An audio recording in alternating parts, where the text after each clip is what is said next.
Hello, everyone. Welcome back to What's the Rate, the show where we get into the raw and real of pursuing creative success as a self-funded artist in your 20s in New York City. I'm your host, Breonn Lyons, and today I am very excited because I have Rugby Otis Productions. We have Sadie Prenda, the CFO and creative director, also Jacob Boatsman, CEO and creative director, and the third member, who is based in LA, is Chris Stucker, who is the sound designer and also post designer, post sound, everything. Okay. Yeah. All right, cool.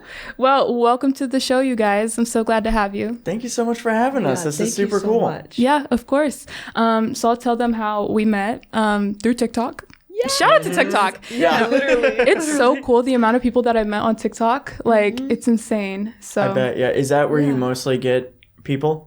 No, actually. So all of season 1 are people that I knew either through college or I just like met them at like an artist event. Did you go to college here or where did you go? Yeah, I went to NYU. Oh, cool. Congratulations. Yes, thank you so much. I went to NYU for acting. But yeah, all of season 1 I knew personally, but a lot of season 2 I got from TikTok, which is so cool. Yeah, and it expanded my network and like my community and like my friends. Yeah. So it's season 2 has been so good. It's been expansive for sure. They're based in Brooklyn. I should have said that. Hi, Brooklyn. They're based in Brooklyn. But I do want to read a bit of your guys' bio because I just love the way that you articulated who you are. Oh, cool. Sure. Thank you. So yeah, Rugby Otis is a Brooklyn-based independent production company built on scrappy creativity, bold ideas, and a refusal to wait for permission. Founded by filmmakers who cut their teeth making features on $0 budgets and grew into award-winning storytellers, they are pioneering a new wave of cinema that thrives outside of the Hollywood machine. Isn't that like... It's us. I just love the way you articulate that. Like, just tell me more about why you guys started the production company, why you guys are so strongly indie, and just tell me more about your intentions. I guess it kind of, in the most non-pretentious way possible, it's kind of the only thing that made sense. It was almost out of convenience. We were roommates last year, and so I was graduating, in the middle of graduating college at the time, in Savannah, and I am a writing major. And so all of my professors were like, you need to move to LA. That's where all the producing is. You would thrive in like a writer's room, all this and that. And I didn't love the idea of moving to LA. I didn't have a lot of connections in LA. And I had grown up only doing independent stuff. And I was like, I don't know if that's where my heart is at, is doing like a network cable kind of TV thing or doing a crazy produced thing. I feel like I want to be more on the ground doing stuff. And conveniently, I was driving home at the time and Sadie texted me and she was like, hey, you should move to New York. Whoa, that it all just made sense. And I won't speak for you, but you are an actress. So having me being a writer-director, she was an actress. She was like, I can get work through you. And I was like, I can get work through you. Yeah. And so we roomed all of last year and we hit the ground running. We moved in September, October. And I think 2 weeks later, we started this yearly long challenge called 52 Films in 52 Weeks, which we are filming the 52nd one next Tuesday. Yes, the last one comes out in 2 weeks. Last one comes out in 2 weeks. Yeah. It's almost done. But yeah, we had been filming that, growing a giant group of filmmakers and actors and really getting the buzz around, and everyone was getting super excited. Everyone was on board. But we didn't really have an end goal in mind until the rat mite situation. Oh God. Where we can get into that now, or we can get into that. Okay. Long story short, our house got infested with rat mites, which are basically like lice, but they grow off of the rats in our walls. It was gross, and we were homeless for like a month. It was awful. But during that, my dad is a business owner, and so I went home for a couple weeks to be like, I don't have a home. Like, this is the worst moment in my life. And my dad was like, well, what did you get out of New York? And I was like, I had a lot of fun with my friends. I filmed a lot of stuff, but I don't know, like, if I got anything out of it. And at the time I was like, do I stay in North Carolina? My job is in North Carolina. I work remote. Or do I stick it out in New York City? And he's like, you can do whatever you want. It's just a matter of what you want to be. And I was like, I feel like it's going to hurt too bad to not stay in New York. And he's like, okay, then no more bullshit. Like, do what you want to do. And so since then, I was like, okay, my lifelong dream is to have a production company. Sadie, you're the person that I trust the most. You're my most creative friend. Let's do this together. And thank God you're on board, because I 100% could not be doing this without you. And Chris was like, yeah, great. And we were like, oh, thank God. Yeah. Chris is like an angel. he's like the corduroy bear. Like, he's just the sweetest, like, little kindest guy ever. He was also a guy who went to college with us. And he did the sound for Cardboard Island. And then a couple weeks later, I brought him on to do the sound for 52 short films. And after talking with him every single week and just growing a relationship with him, I was like, you're the sweetest guy ever. Like, and you also are really, really crazy for wanting to do this giant challenge. Do you want to be part of this company? And so, yeah, we all founded it together. And I feel like us being so young and naive to what a business actually means helped us have such a big personality, and also really helped drive us. Because I forget the proper term for this, but I feel like the less we know, the better. Yeah. And our ignorance is definitely bliss. Yep. Wow. Yeah. I love that. So you all went to SCAD. Yes. Yep. Nice. Yeah. Okay. Well, Sadie, tell us about you.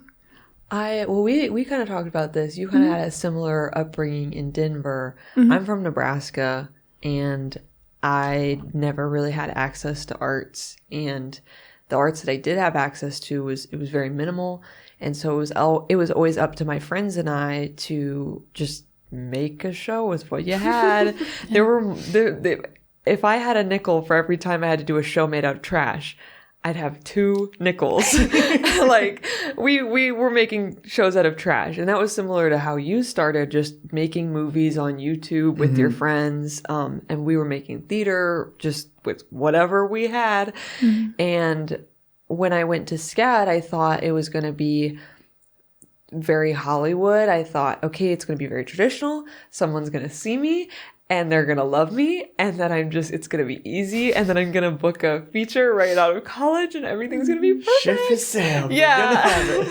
I was like, wow, great plan. And then that doesn't happen, and it didn't happen, and I was like, oh man. And I fell into a really big, like, pit of like, oh, what did I do? And then it kind of, when we started making sketches, I was like, oh wait, like, this is what I've always done. This is what I'm good at. This is what being a creator is all about, is making things out of nothing. And I realized I didn't just want to be an actor, and I really wanted to be the whole process. And so I was like, great, 52. I had no idea what that meant, by the way. I spent no time on the tech side of film, and ignorance was bliss, because now I'm like producing, ADing, and I'm like, God, I don't know what I'm doing, but I'm doing it. So it worked out. Yeah. Wearing multiple hats. Yeah. It's always fun. It can be stressful, but it's fun. Yeah. You know? Super stressful. And So I feel like we're at the point where we almost are more comfortable wearing too many hats. Yeah. Where we're like, well, who can we trust in this world? So your refusal to wait for permission. So I really love that about you guys. Just tell me more about that and how you guys stick to your guns. You know what I mean? Yeah. And how you power through, especially for Cardboard Island. You know what I'm saying? I just think that production was just so like impressively done with the effects, Thank you. the editing, the way you minimize, you know, how you built like the whole army, you know, like, and you got all the pieces of bread to float. Like, how did you do that? I'm gonna milk this story. Please do. Please do. This is where all your clicks are gonna come in. So I grew up, as Sadie did, in a really small town. I didn't even know what a short film was, but I knew that I started as acting, but I knew that I wasn't good at acting. And so I wanted to be more behind the camera and controlling everything. And so when I was in 8th grade going into 9th grade, I was like, okay, I'm 14 years old. Time to cut the bullshit. I'm going to make a feature film. And so my friend Maddie and I wrote a 90-page script. We wrote it to our limitations. We're like, well, we don't know how to drive, so we can't go outside of our small town. We don't know any adults, so it's going to star kids. And if there are adults, it's going to be our parents. Our small town, like, there's only one street to it, so let's film it in the woods. And so we came up with this idea called Barkley, about this kid who Stranger Things had come out at the time. So we were like, it's got to be kids. They're going to run away. It's this little boy. He runs away by a means of mourning his older brother who had just recently passed. And he meets a little boy in the woods, and they learn what the dynamics of what it means to be an adult, what it means to be an older brother, what that relationship meant to him, what it can mean now. All the while, his mom is trying to find him. She teams up with a local law enforcement, and they get into that whole story there. But we filmed it off of my phone. I edited it off of iMovie. And classic. Yeah, classic. We now that we were in 9th grade, we ended up premiering it for my birthday at our local theater. My mom surprised me. She got all of my friends together, and she's like, here you go. So it was super, super inspiring to see this thing that you and your friends had made on the big screen. And since then, I told myself to make a feature film every year since. And I've done that. We're now working on my 13th feature. And I went to an arts high school. It was just mostly theater instead of film. And so I was super excited by the idea of film school, only to realize that people had not grown up my same exact route. So they were like, we know how to work with the most expensive camera, except for we've only shot stuff that's 5 minutes long. And we know what DaVinci Resolve is and Premiere Pro is, except for we've only done this. And so it was really interesting being like, well, I've only ever used my phone, except for I know what makes a compelling story. So comparing that stuff, and I think the first sign of, oh, the world doesn't work how you want it to work was, we started working on our senior theses as film students, and I was like, I feel way too comfortable making a 5-minute short film as my thesis. I really want to push this since I'm paying so much money to go to college. I really want to push this and make a feature film with the friends that I have. I know that I can do it. I had already made 3 feature films in college at that time. So I want to be able to make this work. And I pitched it to the head of, or the dean of film. And he was like, I just don't think that it's possible. And I was like, but here's my track record. Here's what I can do. Can I at least try it? And if worse comes to worse, I can do it for 5 minutes, or I can make a 5-minute short of it. And he's like, I just don't think that you're going to be able to do it. So I said, fuck it, I'll do it myself. And so that's where Cardboard Island came into play. I had written it over the course of a year with my buddy Evan. We shot that over the summer. We had no idea what that would entail. We didn't know anything about visual effects. And now saying that out loud, that's probably why the Dean of Film said, I just don't know. Yeah. Because we didn't know. But we worked on it. We worked tirelessly night and day. We broke so many regulations and rules. Allegedly. Cut that out. Yeah. But we had something that we really, really loved. And then it got to editing, and there were so many people that were almost upset by the idea that we could just do it. Mm-hmm. They were like, you need to do this the right way. You need to start out as a PA.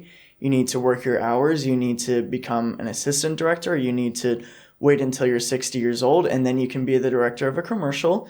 And by the time that you're about to retire, then you can make your film. Mm. It's like, but why can't we just do it right now? Like, it's right here waiting for us. And if you look at like one of my favorite films is Swingers with Vince Vaughn. I love Vince Vaughn. I know. He's so funny. Have you seen Swingers? No, I haven't seen that one. It's so good. But I think that they made it off of, don't quote me on this, but like a $5,000 budget. Mm-hmm. It's just him and his buddies hanging out, and that became Swingers. Or you look at, what's the Kevin James film, Mallrats, something like that.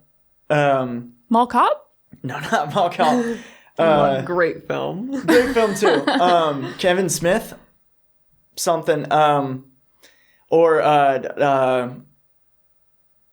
now on the spot, I don't know any of these names that have inspired me. Good Will Hunting. All of those kind of films that were made by relatively young people with a relatively small budget, and they create these super inspiring films. Or Sean Baker made his stuff with, his budget was a shoelace.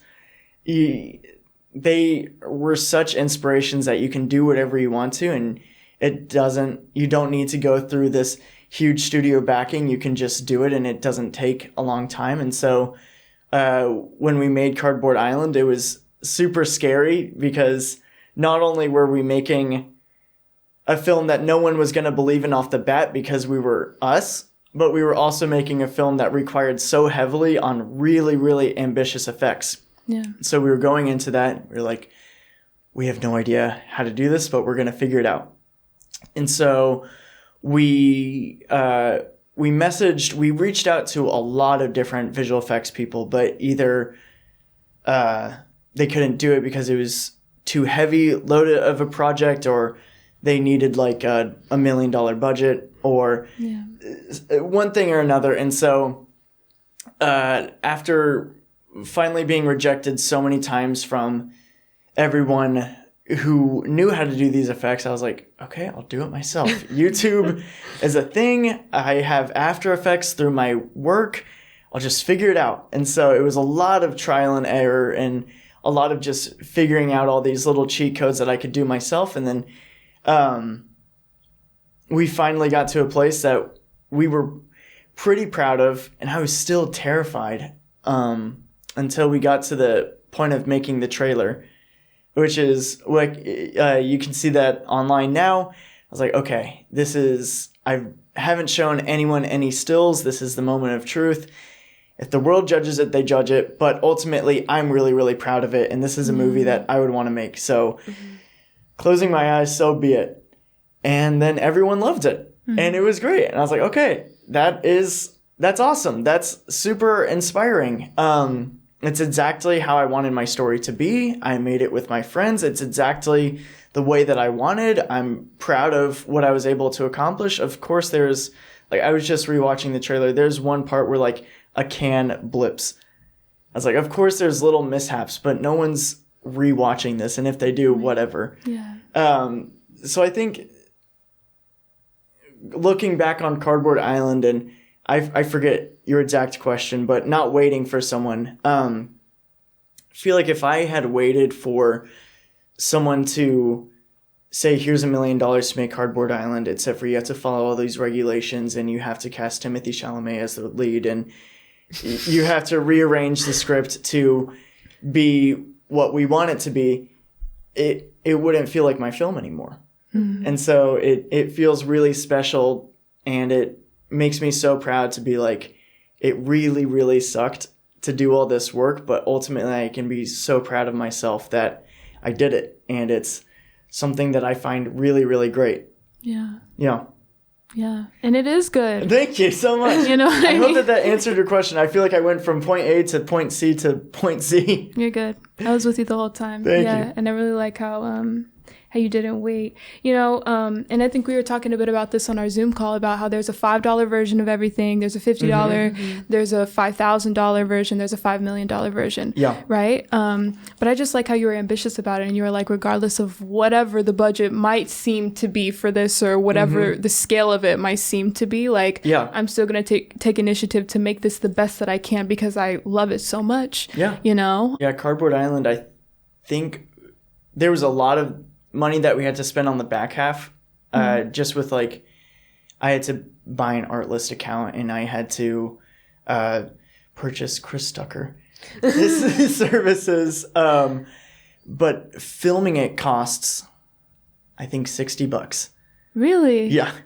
Oh wow. Wow. So yeah, I mean, comparing it to what I would hope that it can look compared to other blockbuster type Spielberg films, it's so astronomically low compared to all that stuff, and that's something that I am really excited about. And then also the shots for I Love You in every season. First of all, I love that you guys broke it into a trilogy. I really liked that. Oh, thank you. My favorite one out of all three of them was the second one. Winter. Yeah. I really liked that one. But man, the shots down the hallway, behind you when you're sitting on the bed, like, it's just so well thought out. And I'm sure, like, as a cinematographer, as a director, those are like givens, right? But I just think the way you guys shot that was so beautiful. Like, truly. Thank you. Yeah. So tell me more about that. Yeah, a lot of it has to go to this guy, Tom Bowles. Bales Bowles, he does a film emulation process on DaVinci Resolve. And so that's what I think is what gives it the really pretty, homey look. Is it's supposed to look like it's shot on film. But we were super, super stripped back for filming. I think it was like 1 to 2 lights. Yeah, I think it was 1 to 2 lights, and it's so nice that you say like the setups, because I have pictures and Jacob's like hanging off of my wall. Oh, yeah. It's one leg on the wall. One. It's crazy. We'll insert it here. Yeah, no, I will send you the photo. It's insane. And yeah, I think it was 2 lights and then just natural. We just used as much natural light. We got kicked out off the street at one point. Oh, yeah. We were like running around with a tripod, like, maybe we can do it here. Yeah. But yeah, that was our most, at the time, that was our most ambitious, like, sketch or short. Yeah. And so I'm really proud of how that turned out. Absolutely. Yeah, but it's like 2 lights and holding onto a prayer on the wall. Yeah. I feel like I don't know anything about cinematography. I just shoot what I think looks pretty and have a general idea. I think the thing that honestly carries that, though, is the acting is so beautiful in it. It is. That any shot could look crummy, but you get Sadie crying or Troy giving a really bittersweet smile. It's like, okay, the shot's beautiful. Yeah. Like it doesn't matter how the shot looks as long as the actors are carrying it. Yeah, and you guys look so comfortable as well. You know what I'm saying? Mm-hmm. It's helpful that like we have like unspoken languages now. Like that really helps as an actor. Like we can speak in code and it's like, got it. Like I know what you're trying to say. And then Troy Michael, who was the lead in it, he's a phenomenal actor. Mm-hmm. And if you would believe it, he's a comedy guy. Oh. And he's just like, he knows how to lock in. I don't know. He's phenomenal. And that was really easy to work with him.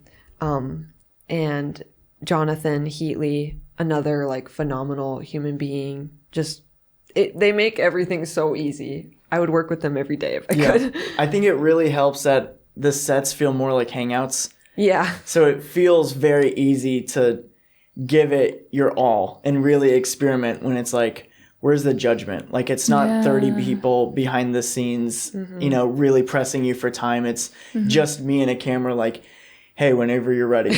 I also cheated a little bit. Troy's my partner, so we had a little bit of cheating there. Yeah. But he's still phenomenal. Mm-hmm. Yeah. One of my other guests, they're a band. Bonnie. Shout out Bonnie. Hey. I actually know But them. That's awesome. wait, you do? I think I listen to them. I think they're on my Spotify. What? Dude. I really do. Oh my God. I have to double check. And it's that, all thanks to you. Yeah. I love them.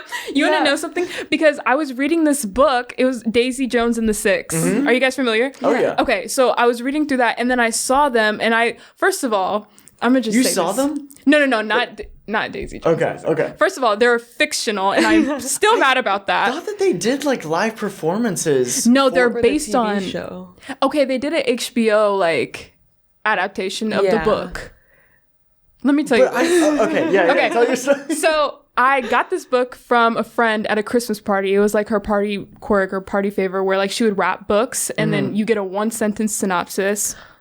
And based on the synopsis that she gave for this book, I was like, ooh, I like this, right?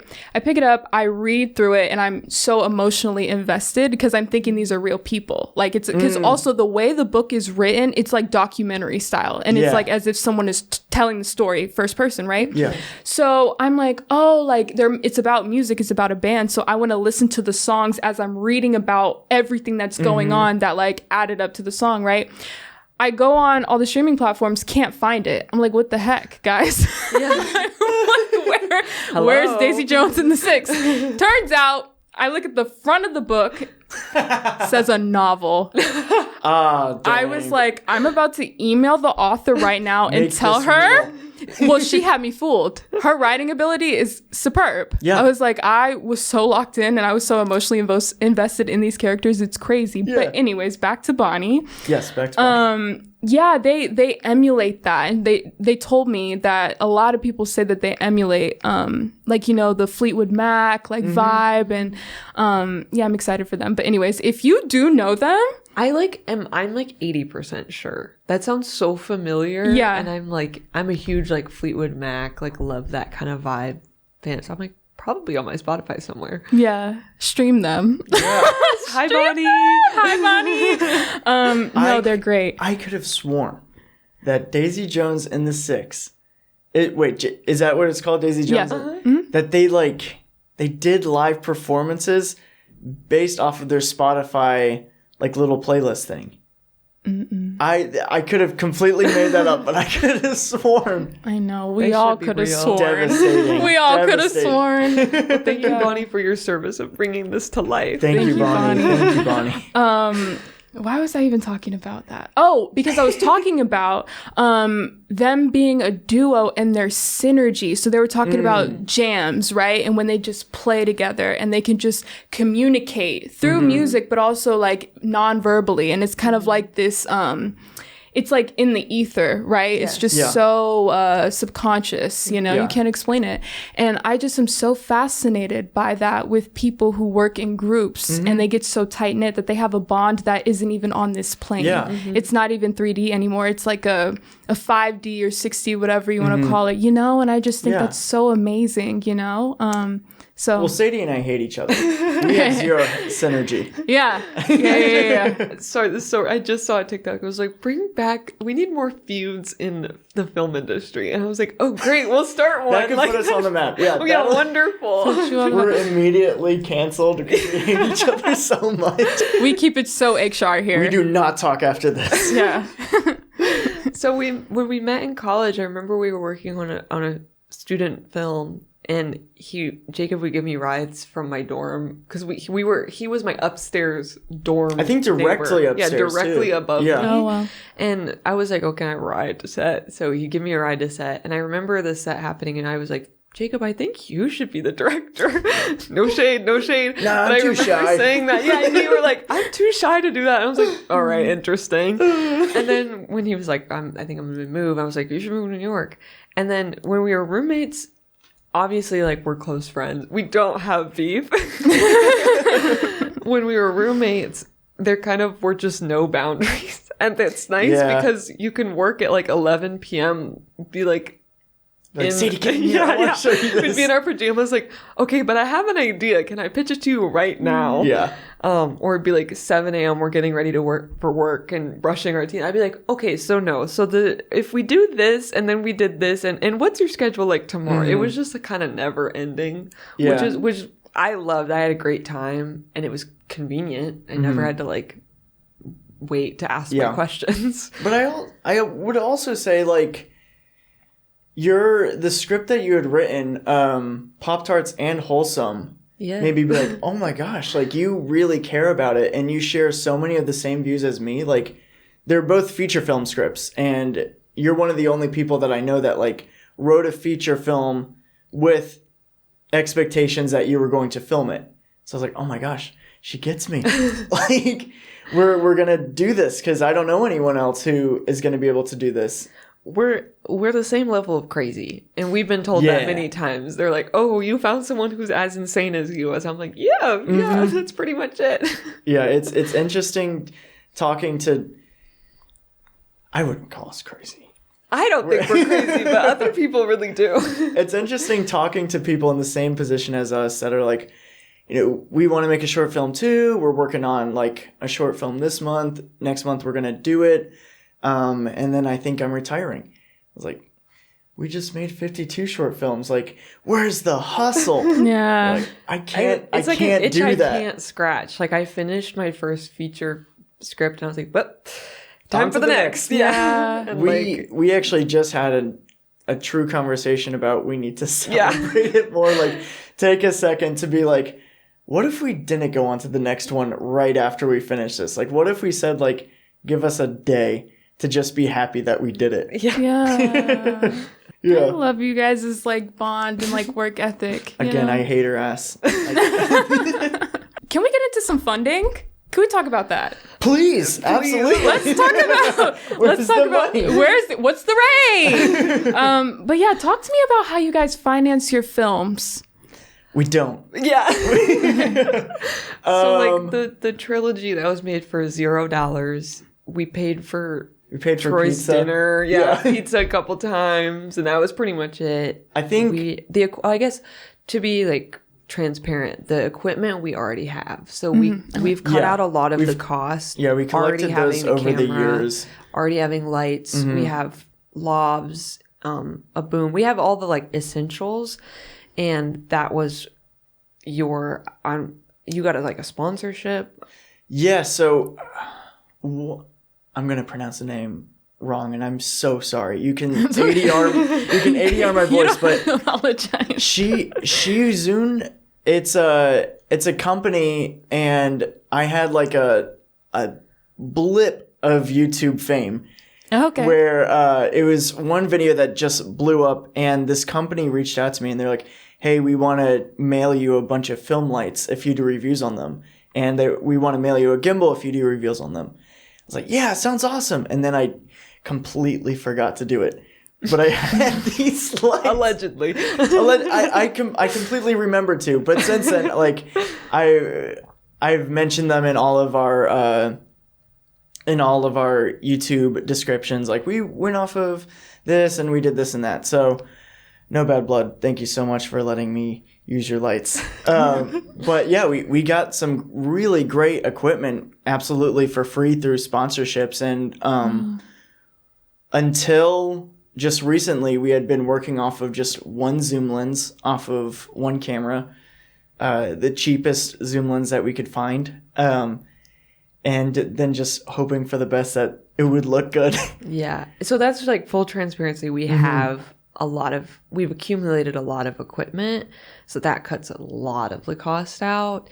But for our upcoming feature, Cardboard Island was out of your pocket and out of the kindness of people's hearts, like donating their time. And we can talk about this later, but we do have like, as a company, like we want to make sure like we value artists and we want to keep artists supported. And so we do have like plans in place that should our movies make like a ton of money, like everyone's getting a percentage. Like we really believe in like what Coleman Domingo did about like ownership and everyone getting ownership, because everybody out of the kindness of their hearts have worked on our projects.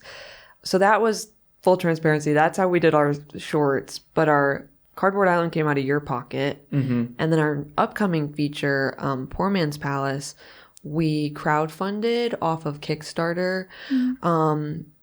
And we raised like $3,500 maybe. Oh, wow. Yeah. Some of our funds got lost like in the Kickstarter thing. So we originally had raised $5,000 and then it got cut. And so we were like, well, $3,500 it is. It'll do. It'll do for now. Oh, wow. Yeah. And then you applied for cinematography for actors? Yeah, so there is it's not a grant, but it's basically a company that says like we'll claim your project and say like since we claim this, you will no longer be taxed, and we'll also help you apply for other grants, and we'll do some searching for what grants are best suited to you. So they've been helping us out a lot with that.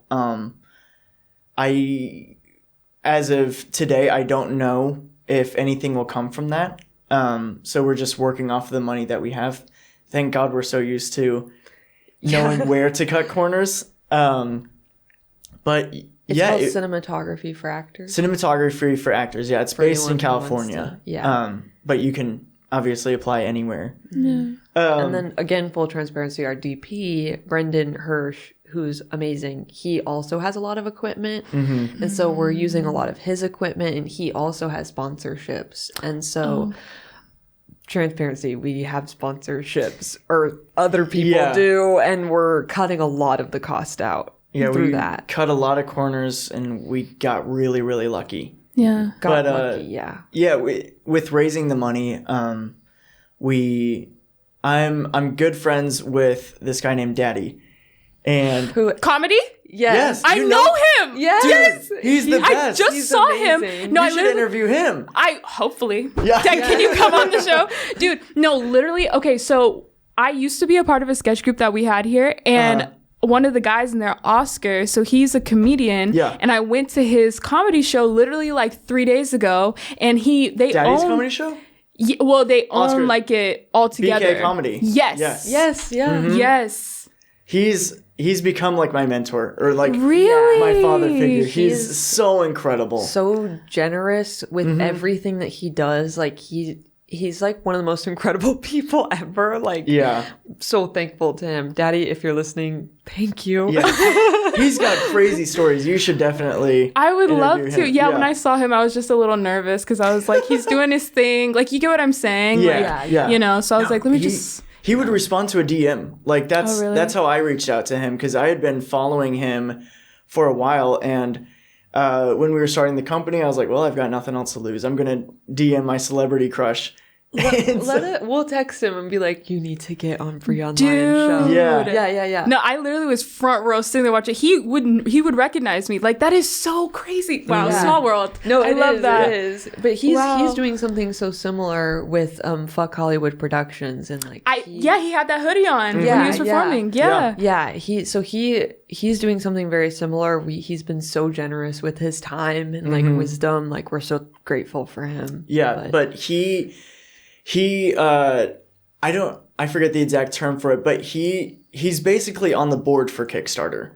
Like he's a board member for Kickstarter, so he knows all the workers very well.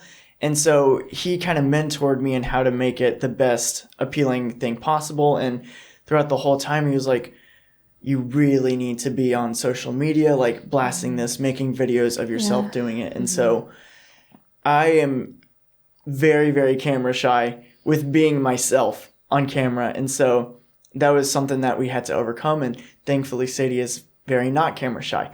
And so she really took the reins on that. But we printed out flyers, put them all across Manhattan, put them all across Brooklyn. And I will say, surprisingly, the physical flyers is where most of the money came from. Yeah. Which is so strange. We got like crazy, like a person, I think, donated $200 based off the flyers. Just one person. We just like literally walked around Manhattan and Brooklyn, just pasted on every like lamppost, and it, like a good chunk of that $3,500 came from random people on the street. So thank you, random people. Yes, thank you. We appreciate you. I kind of think that's what it takes right now, though, is like going the extra mile to do something kind of absurd or something that people don't typically do. Like we made a crowdfunding video, which is great.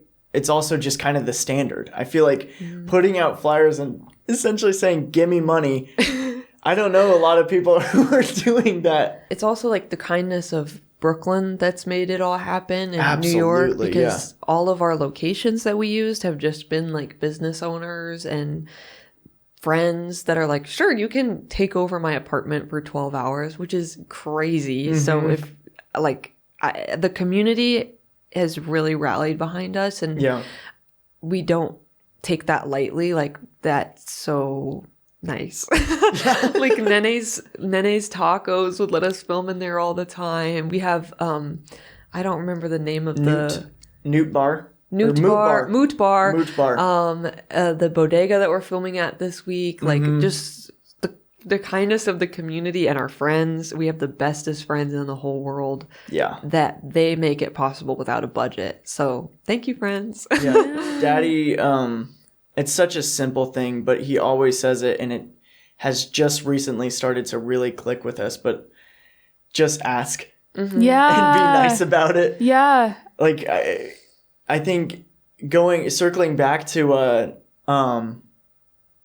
like not taking no for an answer, just going for it.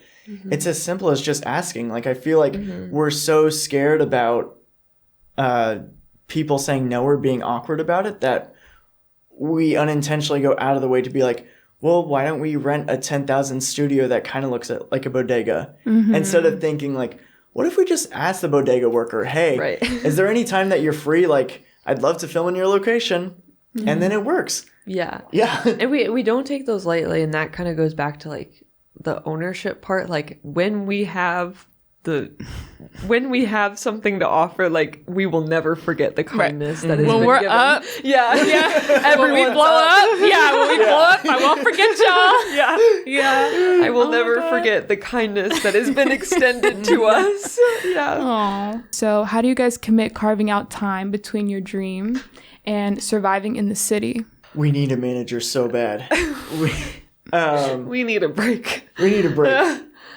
I think... sorry, go ahead. No, I don't. You go. I think it really helps that my job is really flexible. I am an editor and a producer for an ad agency that's remote. And so they're also my good friends. And so they're like, hey, as long as you get the work done, like we can't see it, so we can't tattletale on you. And so I've got a good bit of time to work on the company, work on getting the movie made, work on all this other stuff. Sadie works at a school, and so she's got different times that she's able to come and go and stuff, but also sticking to a schedule has helped us substantially. We meet Mondays and Fridays to basically say on Monday, here's what our plans are. On Friday, see how the plans went. And then my dad, who is a business owner, he is the kindest guy on earth. And he has stepped up and kind of become our business advisor. Nice. And so he'll meet with us on Fridays too and see how we went. And then where we can improve upon, what we should be looking for next. I think we're 3/4 into the business, 2/4. Talking to him, I think the biggest advice that I can give for starting a business is writing down what you want and then having those weekly meetings, because you will be so surprised with how fast it goes. Like, in a way, with the 52 sketches, we kind of wanted a business, but we were all talk. Right. And so we were like, when this business happens, then we'll do it. But when it comes to saying on Monday, hey, we're going to talk to you, we're going to reach out to you, by Friday, we want an answer. And then on Friday saying, hey, we got an answer, we also accomplished all this stuff. It's like, whoa, we're like soaring through this business thing. And so it feels really, really good. Yeah. Yeah. I'm trying to remember that question. I'm sorry, I'm still on that. If you remember it, just blurt it out in the middle of you talking. Please. By the way. No, please. I won't be offended. So tell me about your guys' pre-production process, and also talk about production and then post. In regards to the feature, in regards to the shorts. We can speak to the features. Sure. We can talk about Poor Man's Palace and what's happening right now. So I feel like this is the Jacob show right now. I had written Poor Man's Palace a long time ago, like when I first moved to New York, and I wrote it in the first draft in maybe 2 to 3 months. And then I just kind of tabled it with everything else going on. And more relatively recently, the idea of filming it resurfaced. We did a cold reading of it. We got a couple friends to do cold read. And they're like, we really like this idea, but it's a drama. It should be a comedy. And since then, it really kicked me into gear, and I just fell in love with the idea of it being funny, because I feel like when it's already written to be so sad, then you make it so funny. The highs are high and the lows are lows. And so all that process took, I guess, on and off about a year. And then when we started getting really serious about it, we were like, this project's going to be a lot bigger than us. So we need a team of producers. This was kind of the film that we were like, okay, we've practiced This has a to be lot. it. Yeah. How do we make this the next level? Like how do we take a step up from... If A24 sees it in a festival, we don't want them to say, this is really good for Jacob and Satie. We want them to say, this is really good. Let me give you a contract. Yeah. So we were like, okay, what do big sets have? So we were like, a team. It's not just Eureka. 3 people. So we assembled an amazing crew who have been holding it down for us. Absolutely. They're incredible. Jordan, Brendan, Max, oh gosh, who am I forgetting? Alex. This kind of been the dream team of producers. And they got to work, and Jordan is incredible. I can't say this enough. Jordan is incredible. She works for a production company as a producer PA. So she knew what to do. Yeah, she was she's like, super okay, experienced. here's what we're going to do. This is what you need. I'm going to do this for you. And then you're going to come back and give me this so I can plug in this and this and this. And we were like, yes ma'am. You yeah. got it. Okay, sounds good. I would follow her to the ends of the earth. And then we assembled an incredible cast. We did auditions. Yeah, that was like uh, crazy. We were like, whoa. I've never been able to do it before, a chemistry read. Like, that was the coolest experience ever, was to be like, here's the characters that I want. How do they play together? Yeah. And then having that. So all the pre-production, and Brendan, like he is working his way to be part of the American SAG? Not SAG. What is the cinematography one? American Cinematography Society. Okay. So he's Sure. All right. Yeah. it's basically the best of the best cinematographers. He's working his way to be there. He does these crazy sets. He had worked on The Mandalorian. He had done all these crazy things, but he was also a buddy of mine. I crashed on his couch for a couple of weeks. And he also went to SCAD. Yeah, on a whim, I reached out to him and I was like, hey, would you want to be the director of photography for this? You're one of the best people. I genuinely love your work. And he was like, and it's unpaid. Yeah, he was like, what's the budget? And I was like, there isn't one. You're not going to like this. And he was like, great, cool. When do we start? And we were like, oh my gosh. Yeah, he fell in love with the script. He was like, I've never done a feature film before, so why don't I do it? I think that's been a really interesting lesson learned, is I think people are just really excited to try new stuff. Yeah. So me being so scared for him to do this monumental favor, he was also getting something out of, because he was like, I've never done this before. I want to make it as good as possible because I want people to be proud of my work for this. Yeah. Just going to, like, this is something that I truly believe in, is like, when it comes to asking people for, I don't want to say permission, but just like accessibility to certain resources, is like, my credibility is the work that I have, right? Like, just allow this work to wash over you. Right. Be open to receiving it, and then give me your answer. Because what I'm asking you is a big ask, you know, and money does pay the bills, right? Yeah. But just give this work a chance, right? Right, yeah. You know, on a very human level. So I feel like that was an example of that. Absolutely, yeah. And we're in the middle of production, so I guess we can't speak to post-production quite yet on this, but we're in the middle of production. Yeah. Thank you again for rescheduling, because we got rained out and we're going to get frozened out the rest of the week, so we had to shift our schedule around. It's been probably the most challenging and the most rewarding experience is this set, because working so long and so hard on producing it up to production, the first day of shooting, we had planned this day for months. The first day, the DP gets hospitalized.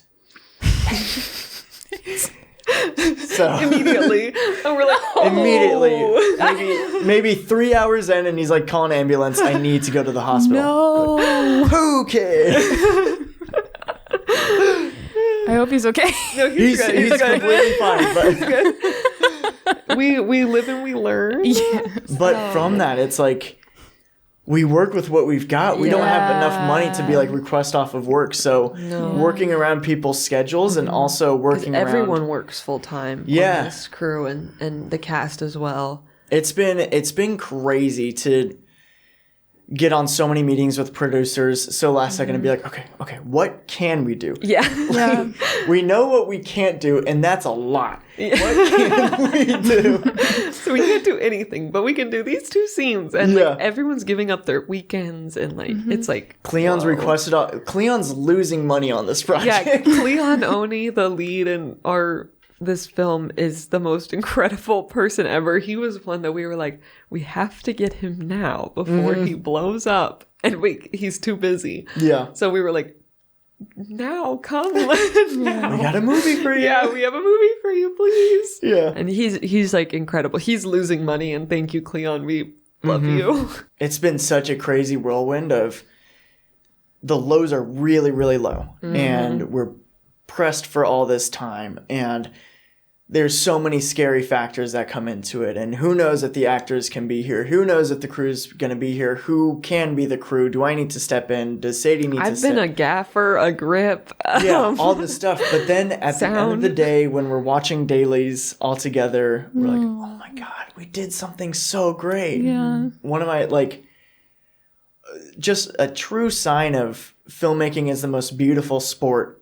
was the other Sunday when it was maybe the worst filming day possible. We got our first shot up 2.5 hours later than we were supposed to finish the first scene. And so we were 2.5 hours behind. We were racing against the sunlight. We were constantly cutting shots. We were saying, okay, let's just get it in this one take. Let's see what we can do. It was a giant set piece with a moving car. We can't close down the road, so we just have to wait in between traffic to get it done. It was a nightmare. And then we got the last shot done at 4:45 as the sun was setting, and we all just went into this pizza place afterwards. Brendan pulled up his camera. We all watched the shots on his big monitor, and we're like, this is why we love filmmaking. Because in the moment, we're like, this is horrible, but then we have something so beautiful that immediately drags us back into being like, oh, but we made this. Like, all that hardship and pain and frustration turned into something so beautiful that we all did together as a team. Like, we were all in this rowing thing together. Yeah, like the actors, the crew, every single person was giving it their 100%. It was so magical. Yeah. You know? I love that. We love you, casting crew. We love you, casting crew. I love it. Aw, that warms my heart. I remember the question. Yes! You ready? Yes. So we were talking about how the traditional way of doing things doesn't have to be the way that we do it anymore. So I want you to go ahead and say that for our audience, what we had briefly chatted about, and also just your perspective on that. Did I repeat it? Yeah. Okay. Word for word. Verbatim. Which camera? The traditional. This is your camera. This is my camera. The traditional way of. Wait, I already forgot it. We were talking about Hollywood. Words. What's the line? The traditional way of doing it is not how we have to do it anymore. Yeah, because we were talking about casting. The traditional way of doing it is not how we have to do it. And we were talking about, like, what do you want? We have the opportunity, we have a unique opportunity to change whatever we want about this industry because it's our business and we can do what we want. And that was a conversation we had about when we were auditioning actors, because as an actor, and I'm sure you know, it sucks bad. Don't be an actor ever. At this point, like, to speak candidly, like, at this point, it's like a humiliation ritual. I'm not even, like, doing auditions anymore. I'm, like, humiliating myself. And I was like, this sucks, and I never want an actor to ever feel this way. Like, bring dignity back to acting. And so that's part of the reason why I wanted to start this company, is because I was like, we don't have to do that to anyone. And we're going to try our hardest never to do that to people. And so when we were doing the audition process, I was like, well, I'm not just going to blast.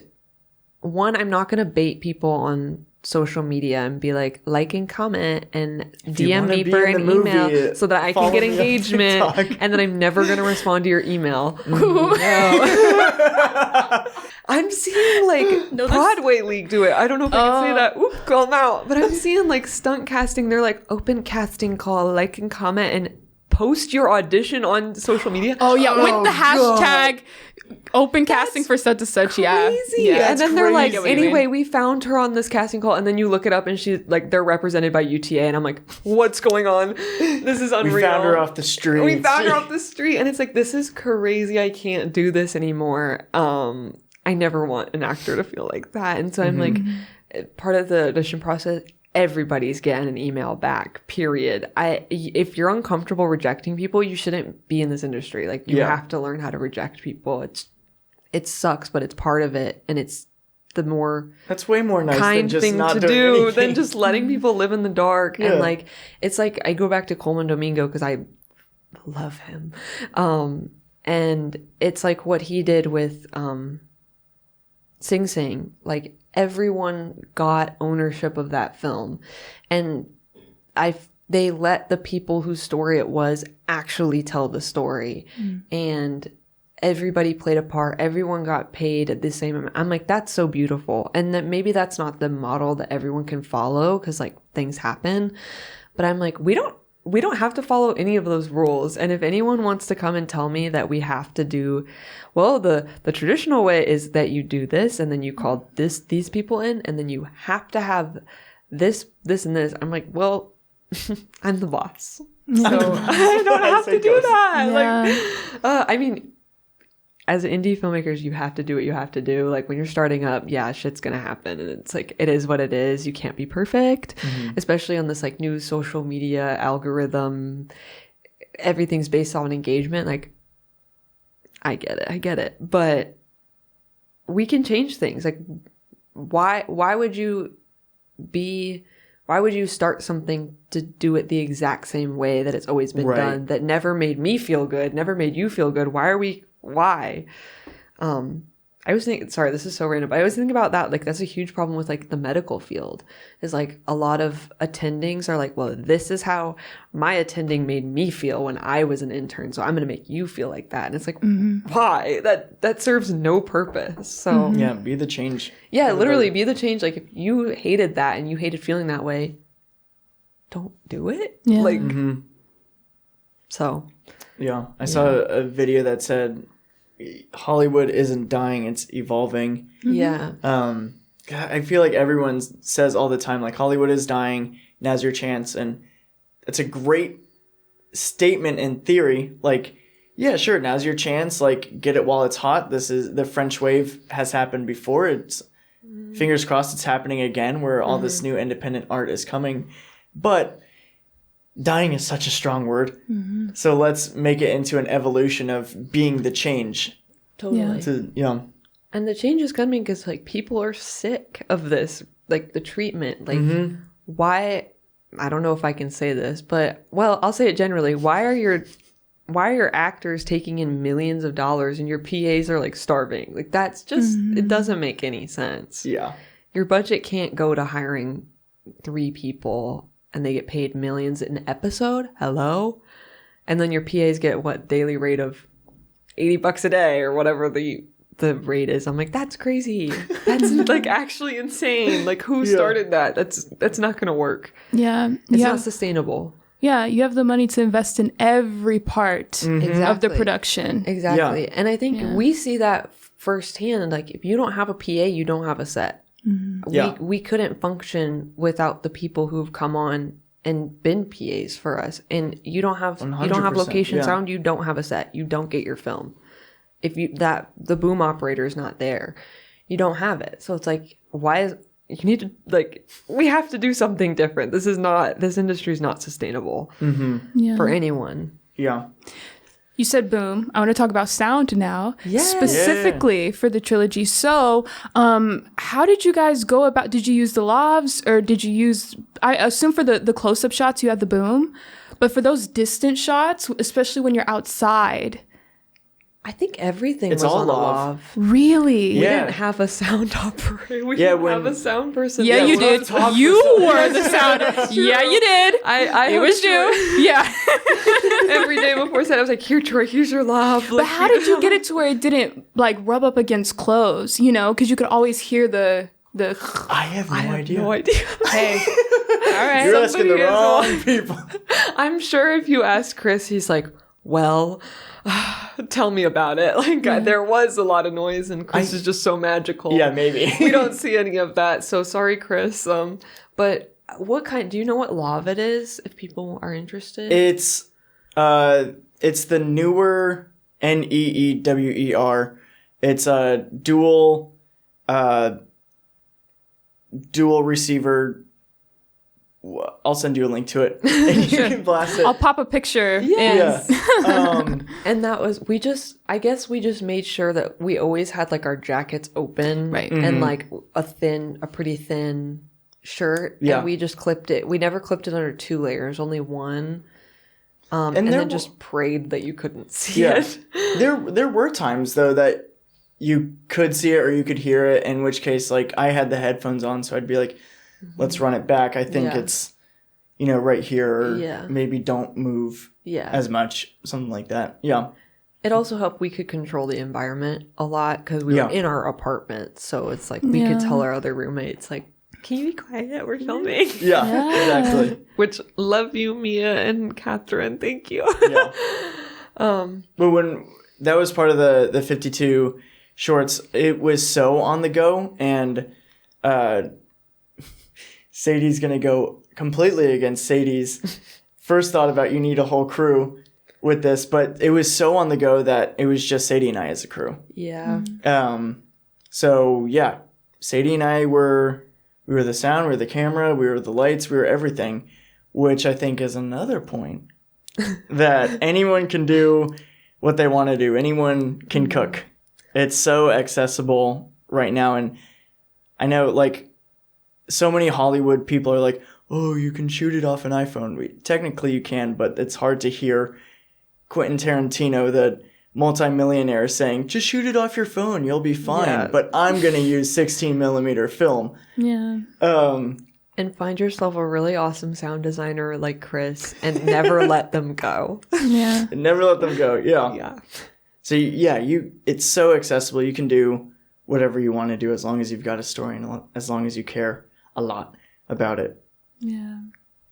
Oh, I'm literally so glad I met y'all. Like, Same here. Like it's so glad I met you. because you're doing it too. Like this is you're this in is it. it. Yeah. Yeah. Like I appreciate you're it. you're doing it too, and like it's inspiring on every front. And every guest you had, I'm like, write that down. Write that down. Like it's so good, and it's like. I think it goes back to like tradition. Like I don't want to hear from the people who did it in the 70s when the economy was awesome and I don't know. Yeah. They like wrote a letter or something. Like I went to Mr. Paramount's door and I said, let me make a movie. Yeah. Like I want to hear from people who are in the thick of it, like doing it. And like, I'm just so grateful for everything that you're doing because you're giving a voice to these people. Yeah. You know, Well, thank you guys. I just appreciate how genuine and, you know, open and caring you guys are. It's just good energy, you know? So thank you. Yeah, so I just wanted to shed some gratitude on that because I don't take it lightly. I love loving people. You also craft that space, like for real. I'm Absolutely. I'm a very anxious person, and like when we're talking, I'm like, I feel good. Yeah. So thank you for curating this space and doing what you're doing because it's so important. Well, you're very welcome. But thank you. But thank you. Humbly, genuinely, thank you. These are also really good questions. Like, really? Thank you. Did you do a lot of training on how to be a podcast host, or what is? Not at all. Are these just off the dome? These actually are off the dome. Some people might think not. Okay. Also, I'll say that off camera. But anyway, I do come up with the questions myself. I wanted to mix it up for this season so we get some more different narratives and also just like different insight, you know? These are great. They're super, super good. Yeah. Thank you. Okay. What was a moment where you guys were uncomfortable, but you had to show up anyways? Whether it be financially, whether it be... Go ahead. Every single day of this feature, I have no idea. For Poor Man's Palace, I am not trained to be a producer, an AD, a sound operator, any of these things, a gaffer, the grip, none of it. And I'm so incredibly uncomfortable every single day on set. And I just have to show up. Yeah. And when Brendan tells me to build a light, I do it. You build that light. I do it and I try not to break anything. But I think I pushed through that because of the support. Because Jacob is really... as a director, Jacob's really good at crafting an environment. Yeah, I know. Jacob's really good at crafting an environment where everyone feels like they can like share ideas and where everyone feels like they can do it. Like it's a very encouraging environment. So thank you, Jacob. Thank you. And yeah, so like Jacob encouraged me a lot, but also like Jordan has played a huge part in showing up and being uncomfortable and being okay with it. She's been my voice of reason this whole time. Every day she's like, and you got it and it's okay because this is what we planned for and you just did it. You built that light. Great job. Like this is what it is. And I'm like, Jordan, thank you. So that's how I show up, is the people around me. I've got such a hard time asking for favors or asking for anything, period. I feel like I'm very gung-ho about it and I always assume that the world is out to get me.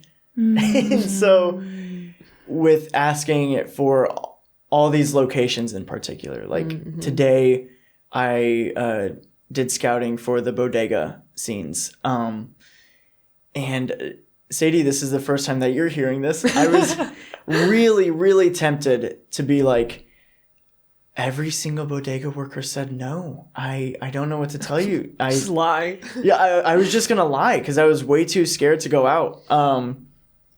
And then I remembered that it's my movie, and someone's got to get the bodega. So I went. I did my breathing exercises right before. I stalled a little bit. I bought a thing of Cheez-Its, and as he was ringing me up, I went, "Say,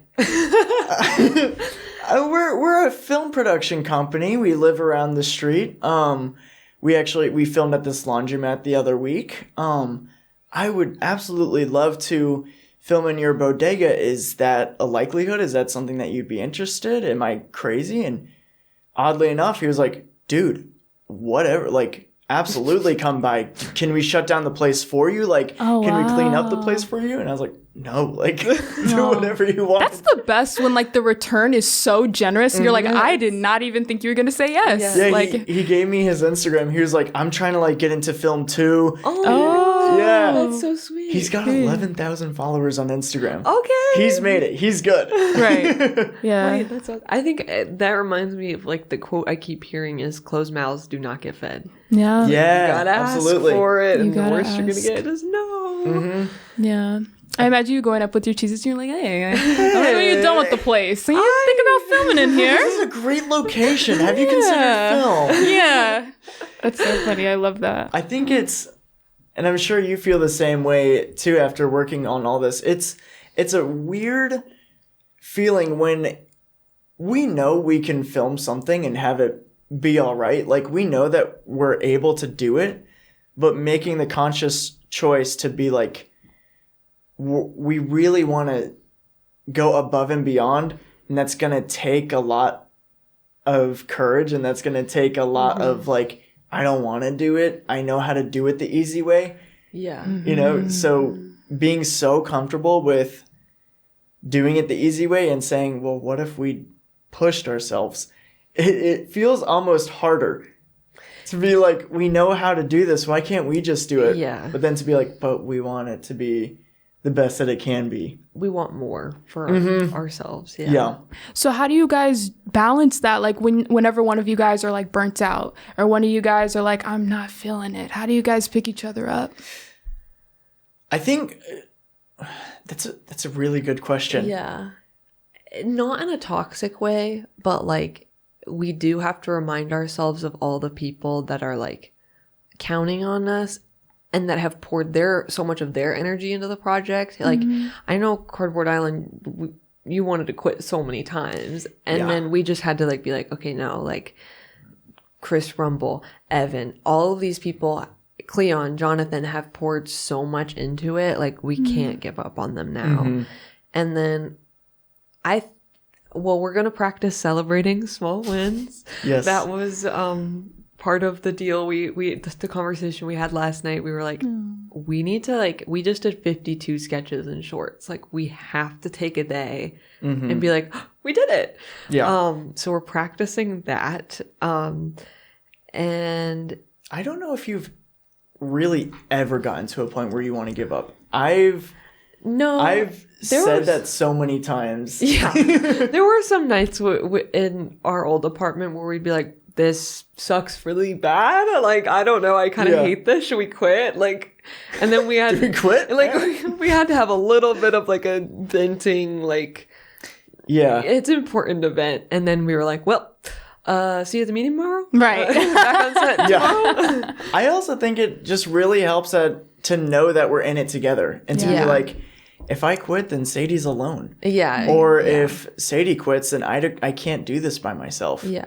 So being able to really rely on each other and let it know how much we appreciate each other. Be like, you're the person getting me one foot in front of the other. Yeah. Yeah. I think we also talked a lot about when starting the company, like, whimsy is a big aspect of our lives. And we're like, okay, like, anytime we feel burnt out, like, in a very childlike way, we have to find the silliness and the whimsy and everything. I find a lot of inspiration through my kids that I work with, my community, my best friends. Like, they keep me going. They keep me whimsical, keep the childlike wonder alive. And I think we try to do that with the stories we tell too, because that also helps. Like, it's really hard to get burnt out when your film's about a puppet. Like we're just hitting record on This is so bad. Like, I'm so fucking mad I have to do this. I'm tired. A puppet on a green screen too. You can't even see the background. On a green screen. It's Evan crouching in the corner. Like, it's really hard to get burnt out. The most degrading, discouraging. You can't even see what you're working with. Like, not even an actor. It's a sock. I'm so fucking tired. That's so funny. My girlfriend, she's, sorry for doxing you. She's very, very afraid of horror movies. And so that has unintentionally brought me into the whimsy hope core feeling, is like, okay, what can my girlfriend watch? And then finding the balance between like, what's going to make my girlfriend okay to watch, meaning what's okay for a 10-year-old to watch, and also what's okay for something that I would want to watch, because I'm incredibly conceited. I love myself more than I love anyone else. I'm the coolest person on the planet.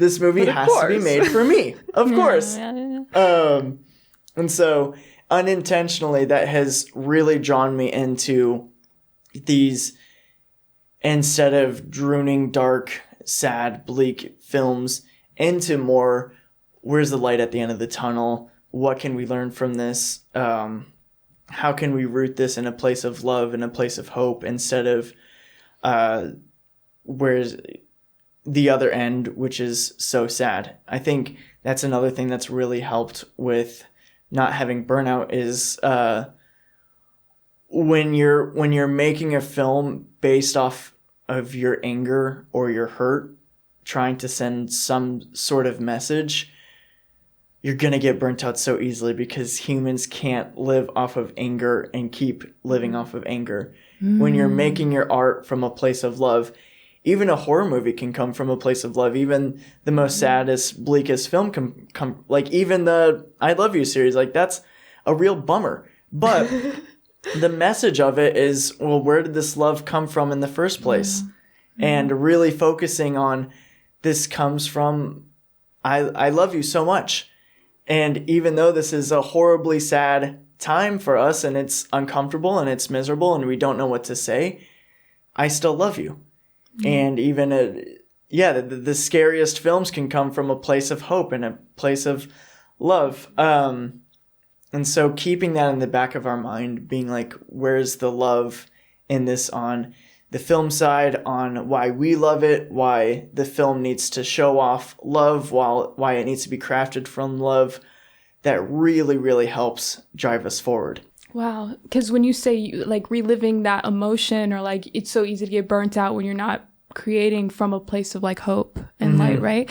It made me think of acting and like, especially certain techniques, but it's kind of like the opposite. I don't know. It depends on what technique you're kind of like doing it from. But like, for example, Strasberg technique, right? It's a lot of emotional recall. I think Meisner a little bit too, but some of them are dark emotions, right? And it could be so exhausting, you know, having to play that over and over, right? But I just think that perspective is really refreshing in a sense of like, okay, at the end of the day, maybe what did those emotions teach me, or like why am I reliving those emotions, right? What story am I trying to tell with these emotions, and kind of use that pain as testimony in a way. You know what I mean? And that's been kind of my theme with like this season. This is like, they're gonna watch this by the time, but this season I'm doing the first episode, and my first episodes are always just me by myself, just introducing the season, right? But this season, I'm doing it after I do all of my interviews. Oh, cool. But season 1, I did it before I did anything. But the amount of stuff I've learned from talking to you guys, and also just me evolving throughout the end of 2025. Like, I'm not the same person I was when I started filming this season. Absolutely. You know? Isn't that wonderful? Yes. And it's like, wow, like, here I am. Here's the first episode you're going to see. But the next episode you see is going to be a whole different version of me, right? But I say all that to say, I started this pod because it was my testimony of me just going through like a very hard year, right? But since episode 1 of season 1, I've changed my relationship with my pain, right? And questioned, why do I keep retelling this, right? Why is that the base of this entire pod, right? And I don't know. I really like what you said about that, because I could resonate with that. I hope all of that made sense. Absolutely, I need to write that down. Changing my relationship with my pain. That's so good. I have nothing to say except for I'm going to write that down. So I'm sure that this is a very common phrase, but my mom had taught me that, essentially everything comes from love. Before Cardboard Island, I had done a feature called Happy People, and it is probably, besides Cardboard Island now, it is on a technical scale my greatest feat. It looks beautiful, the performances are great, everyone gave it their all. However, it comes from a place of I was drawing all these memories of when I was a junior, senior in high school. I had tried to take my life several times, and is the story of coming from that, going into group therapy, going into one-on-one therapy, and the people that can really help you out and grow from that, and also how it affects everyone, your parents, your friends at school, what you can and cannot say, how everyone is mourning you still being alive, which is a really weird, uncomfortable feeling. So everyone did a great job, but there is this one, and you can cut this out if this is too dark. No, this is real. There's this one scene in it where it's the scene where the lead does try it, and having to direct such a visceral scene. The only reason why I was okay with directing it in the first place was because I was like, this was years ago. This is fine. I'm a lot better now. Going back into it and just directing with the only feeling of fear and hate and sadness, the lead had to call cut because she couldn't emotionally do it anymore. She was like, this is way too heavy. I had to call cut. We all had to take a long moment, and I questioned for a really long time, like, I just made an actress like get into a panic attack. Like, this isn't what I want to do. I want to create a safe, happy, wonderful environment. Even if the movie's about sadness, I still want everyone to feel comfortable, but I just gave this actress a panic attack. This is too much power. This is way too upsetting. And unfortunately, like, that is a movie that I should be proud of, but I can't look back on that movie without feeling so much heartbreak and sadness for it, because I'm like, the movie only came from a place of sadness. I thought that I was ready to tell the story. Clearly, I was not ready to tell the story. And then thankfully, Cardboard Island rolled around, which is equally can be as sad, but I found out how to bring maturity and hope into it. And so it's going to be one of my most favorite stories ever, is having such great sadness and having such great mourning, but finding the beauty in that and finding the hope in that. Thank you for sharing that. I mean, this happened years ago. I appreciate it. Thank you for letting me share it. So tell me your guys' favorite project that you've ever done.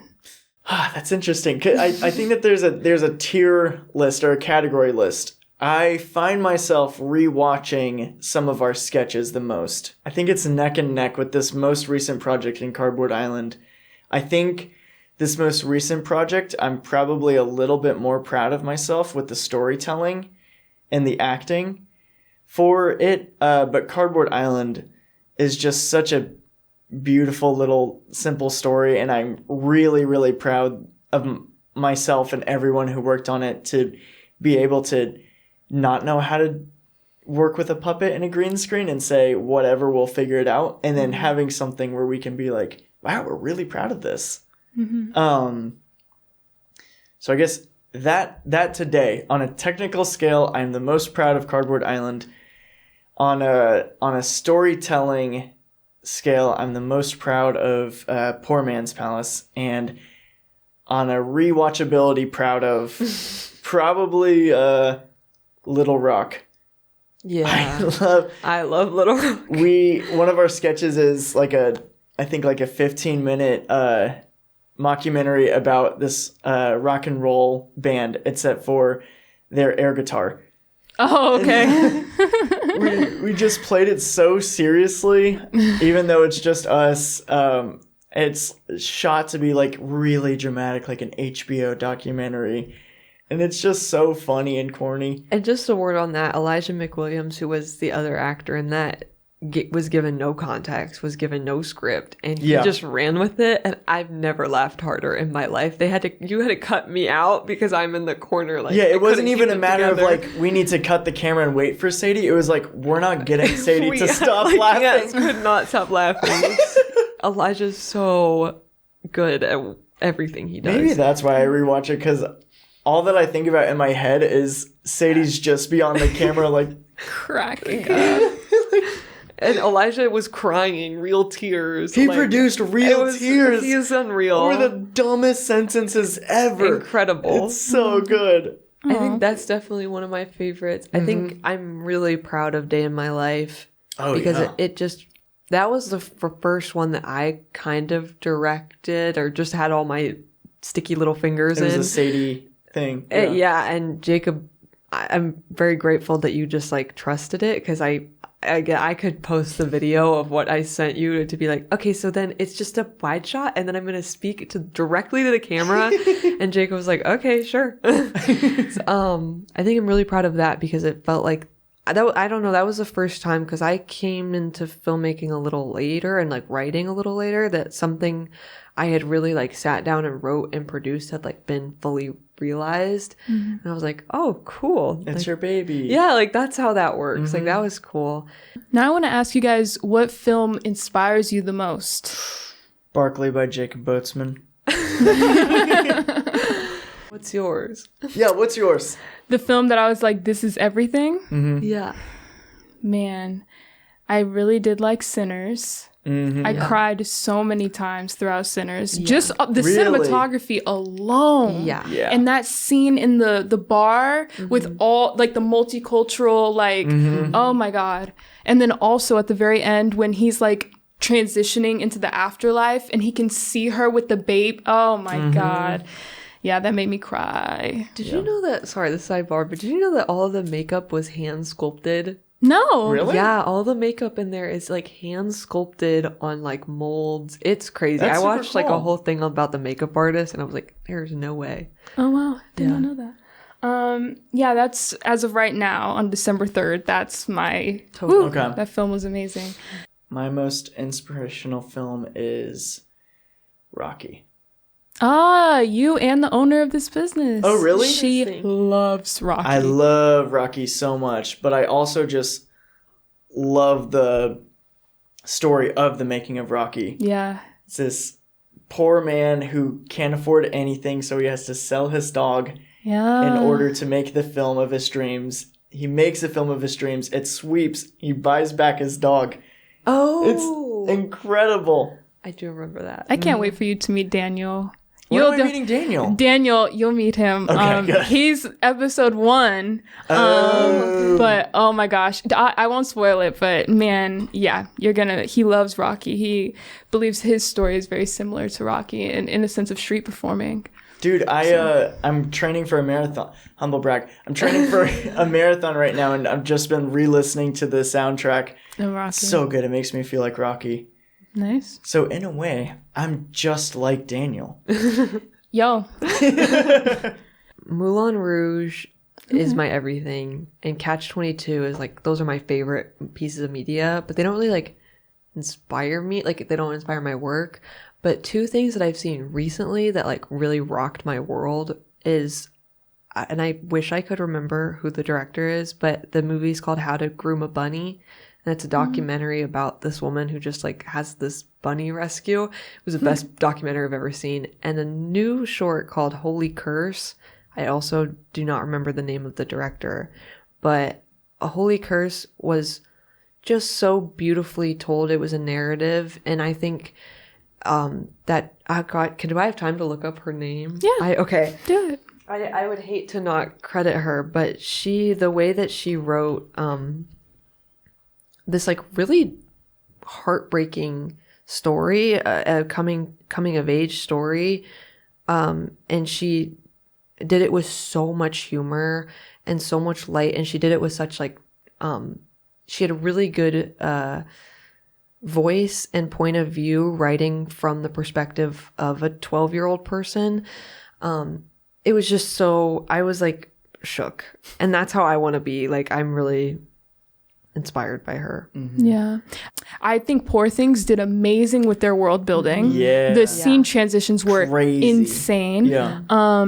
What's another one that I absolutely... The Place Beyond the Pines. That story Oh. is beautiful. Yeah. Yeah.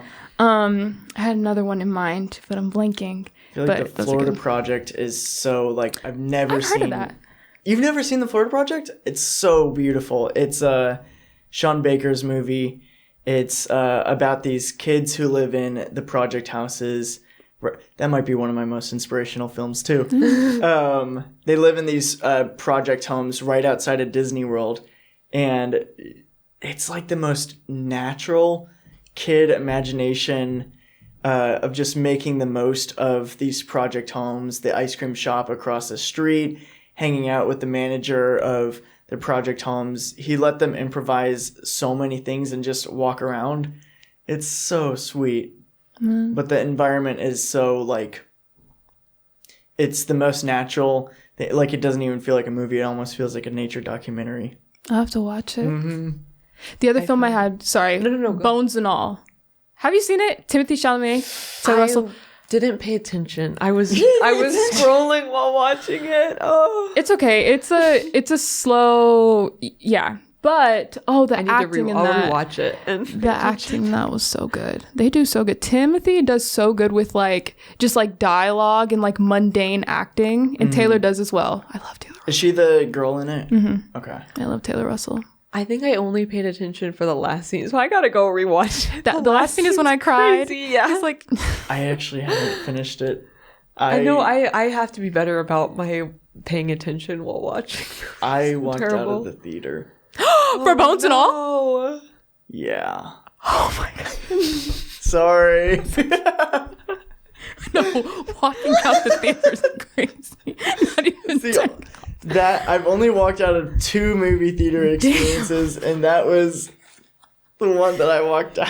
Oh no! me sitting here saying that made me cry. It's beautiful. It's like, hey, art is subjective. Art is subjective. And I'm so happy that you could find something from it. Yeah. I unfortunately, I did not care for Bones and All. Okay. Bones, not at all. Bones, not at all. Bones, not at all. Yeah. Okay. I found the name. It's Holy Curse by Snigdha Kapoor, and it's I've heard of. Let me see if I should. Yeah. she is so phenomenal. Like, this short rocked my world. Sorry, I have another film. Go ahead. Okay. Life is beautiful. I'm just gonna say that. Wait. Is that? Oh yeah. Shoot. Give That's me the the little stick figures. Yes. That's. What? Wait, Oh. I'm thinking of a different one. I'm thinking of a different one. Is this not the That's little It's a animated? Beautiful Life. Or It's Such a Beautiful Day. Oh, It's Such a Beautiful Day. Yeah. Right. No, right. Life is beautiful. Life is beautiful. It's definitely not stick figures. not that one. They're in a concentration camp. Oh. And it's not that movie. Yeah, not that. But it's this dad and this little boy, and he treats it like it's a game. So the little boy doesn't know the severity of their circumstances. So he's like, it's all a game. It's all a game. Wow. And he like plays pretend and humors him the entire time. Oh my God, had us crying. That's so sad. Yeah. Oh my yeah. gosh. I watched it in my theater class in high school at 9 a.m. Yeah. So these As they stick usually figures. do. The stick figure. Gosh, It's a Beautiful Day. Is that It's the Such a stick Beautiful figure? Day. It's Such a Yeah. Beautiful Day. You've seen that? Yeah, of course. Okay. It's a YouTube legend. It's a YouTube legend. So selfless. You guys are so selfless. And I just think We're that's incredibly humble too. yeah. Well, just genuine people, like I was saying in the beginning. So I just want to thank you appreciate it. guys Thank again you. for being Thank here. you. Yeah. All right, we're gonna get into the What's the Rate segment. Yeah. On this show, we do a segment called What's the Rate, where you're gonna rate these 1 through 10, 1 being no and yes being 10, or 10 being yes. Okay. You get it? Sort of. Okay. I'll see Sadie and then I'll let you see. Okay. All right. Anyways, rate these 1 through 10. So number 1 being using Instagram to find career opportunities. 8. 10. Number 2 is LinkedIn. 5. You gotta have Yeah, it, I like- guess. I would say like probably like a 4 or 5. I've gotten only a couple things off of LinkedIn. None of them have been like game changer. This is what I want to do for the rest of my life, but it pays the bills. All right. Number 3 is always saying yes. Oh, like a 6. Sometimes you gotta say no. I would say an 8. I don't know a time that I have said yes and regretted it. Number 4 is mentors. 10. 11. Yeah, absolutely. You can't get any, like, people who pass on information, like, they're the backbone of everything. Yeah. Gatekeepers, no. Mentors, yes. Yeah, we owe everything to mentors. Yeah. Nice. Number 5, non-paid projects. 10. Yeah, 10. 10. Sometimes it's the only way. They're great. They're awesome. Yeah. Number 6, working your way up. I'm gonna give it a 10. It sucks, but you got to do it every step. Working your way up, but on your own terms. I feel like if you're working your way up because you think that that's how it's supposed to happen, it's not going to happen. If you're trying to climb that industry ladder, you're going to bum yourself out. But if you can say, I'm going to be a PA because I know that this is going to introduce me to this director. I know that, I guess, working your way up with your own personal, intention, your own personal goal, instead of being like, I'm going to work my way up and coast because this is the ladder that I got it. If you're going to do it, you're going to do it. So I guess 5 or a 6. Yeah. I like how you said on your own terms, you know, and not waiting for someone to give you permission. Yeah. Last one is fame. A 5, because you kind of need it in this industry to like there's some level of like if you want big massive funding, now it's all like, what's your engagement, what's your following, like that does play a factor, and I can't shy away from that. Like it's the world we live in right now, but I think it's what you said, it's about the impact, not about being famous. It's like, if I could reach 1-2 people, not to sound cliche, but like that really matters. It's like, okay, that meant something. Yeah, I guess exactly what you're saying is, I don't know how to inspire the future generation of little us's and say you can do it too without being famous. Right.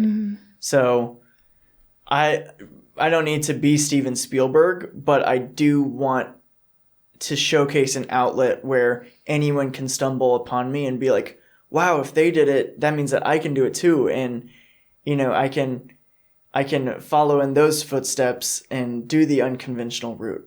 Yeah. So, yeah, I want to inspire people to show that if we can do it, anyone can do it. And it doesn't have to be so gatekeepy. Yeah. Yep. Yeah. Well, thank you guys so much for being on. Dude, absolutely. Thank you so much for having us. Yeah. Tell them where they can find you. You can find us at TikTok, Rugby Otis Productions, Instagram, Rugby Otis Productions. You can find us both at just our names, Sadie Prenda, Jacob Boatsman. Yeah. And all of our sketches are under Jacob Boatsman for right now, but all Jacob of our Boatsman Films on Jacob YouTube. Boatsman Films on YouTube. Yeah. You can also find us on YouTube at Rugby Otis Productions, our website at rugbyotis.com. Yeah, we're small enough to feel free to reach out, give us a DM. I promise we'll respond. Yeah, please. Until we're too big. No, never. Never. Yeah. All right, guys. Well, thank you guys so much for tuning into this episode of What's the Rate? I'm your host, Breonn Lyons, and we will see you on the next episode. Actually, wait. This is the last one. Are you serious with the finale? Yeah, you guys are. Woo. I just so sorry. It's okay. No, I just realized that. All right. Well, wow. What a way to end, though. Wow, I'm honored. I wouldn't have wanted anybody else. No, this was so sentimental and like thank warm. you. Yeah. Well, guys, this is season 2. Thank you guys.